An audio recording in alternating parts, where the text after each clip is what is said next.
Alright, YouTube, so it's April 2014. I really don't know what day is April, but it's warmed up quite a bit, and I haven't even really taken notice, but the grass is starting to grow, and I'm like, oh snap. So last weekend I ran out to a mower shop and picked up a whole bunch of stuff, picked up some new blades, because the front are rounded off, and I'll explain that. I'm not going to explain in this video, but in a different video. But ordered bought some parts for this. We're only doing a 50-hour service on here because I did the full 100-hour service last time, which is you count in steps. So last year I put in new plugs and just a new plug and everything else. So this time I'm doing a 50-hour service with an air filter because during a 50-hour service you don't always replace the air filter. But last year I didn't put in a new air filter. I did that 2 years before. So anyways, so this is what we're doing. This is basically a yearly, a 50-hour service. Basically just change your oil and lube everything up. But I'm going to explain it all except for the spark plug part. But I will take the plug out and re-gap it and check the gap, because in a 50-hour service you can check gaps and stuff for small engines anyhow. So if you look down in here, sorry for the poor lighting, but there's a little plug on here, and this is one of the easy drains. So all you do is you turn it and pull out, and snap. Well, this broke, so I'm probably just going to put a regular plug in it. See, it dripped here. But yeah, you just pull these out. These are actually kind of nice, but as you can just see, it just broke on me. But it really doesn't even really need one of these easy drains because it's convenient there. I could just remove the plug and it falls right down in there, so it doesn't pour all over the side. So while that drains, remove this out of here. Might run up to the hardware store. I don't know yet. Unless this clicks back in, I'll see if it does. If not, run up to the hardware store and just get a regular plug for that. Like I said, they're convenient and easy to use, but I don't trust those little plastic things. You never know when they'll break and you lose all your oil while you're mowing grass, you know. It's not a good thing. Alright, so next what we're going to do is we're going to remove the side panel here for the air filter.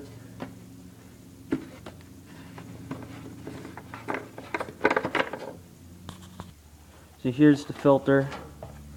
You can see this isn't bad at all, but I figured I'll replace it because I want to add also a pre-cleaner to it. Well, I got a whole bunch of parts here. So here's my air filter, and you can see it comes with the pre-cleaner. Got a new oil filter. And I went out and bought motor oil. You can use any kind you want, really, as long as it's the right viscosity or weight, and use a quality brand. I don't recommend you use the generic brands, but I always went with Pennzoil on this, so I'll stick with that. If it's a brand you always stick with, I guess you can always stick with it.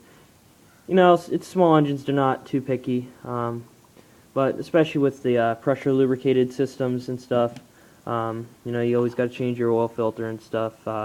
If there's no oil filter, then it's just a splash lube engine. There's no oil pump on it, or it may have an oil pump and just not filter. But whenever you do that, always replace your filter if it does, because if the filter is filled with dirt or sludge, you won't get full pressure and cause engine failure in the future.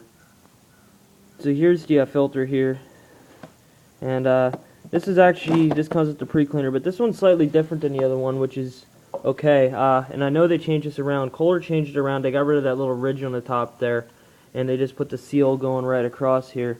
But from what I see, I never had one of those, but I realized you just changed them out, so I guess that will do without the seal there. So it fits, and I never had one of these on here, but this is a pre-cleaner, and oops, had it backwards. I think it just fits in here just like that. So that'll be nice to have as an addition. It does have the space for the pre-cleaner. We never had one in it because whenever we just replaced the filter, we just replaced the filter. So that keeps any grass and stuff from getting into the filter, and some of the filters out some of the big stuff, so that way this filter lasts longer and gets better flow. So you can see that oil ain't too bad. It's almost done draining, so that's only 1 year's use. I don't know how many hours are really on it. I have to take a look. I never really kept track, but we're gonna go start prepping a oil filter a while. So if you want to, you can put a little oil down in here.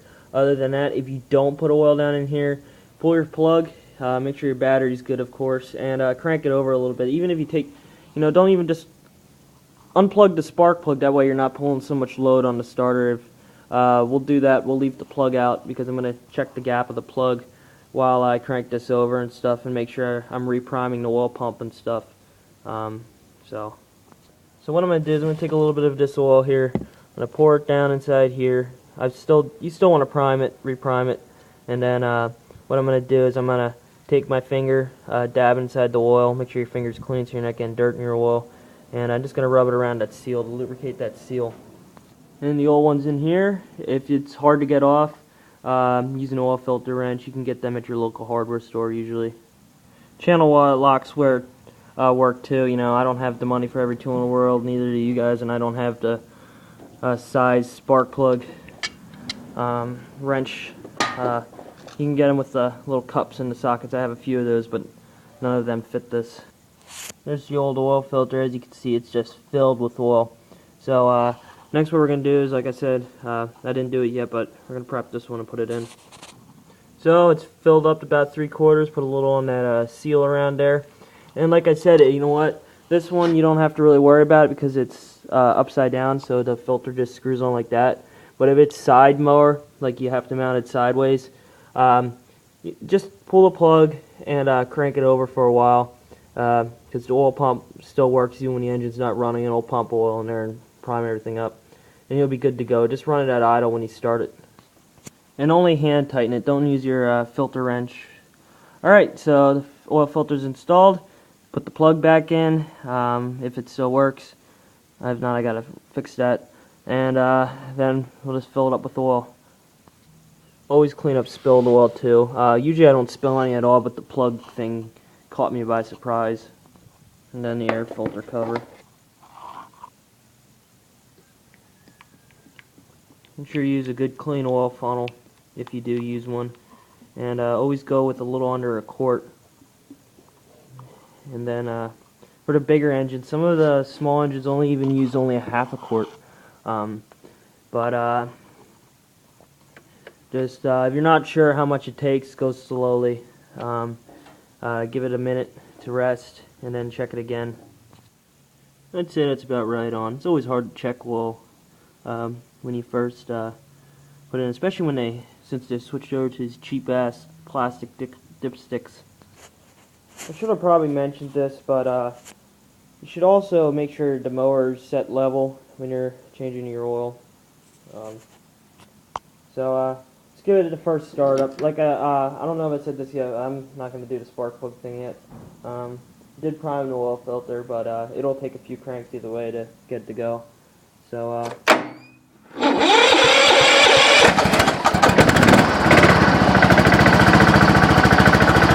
bring it right to idle as soon as you choke it. That way it primes that oil pump. Alright, so after you let it run for about at least a minute, you bring it up to speed.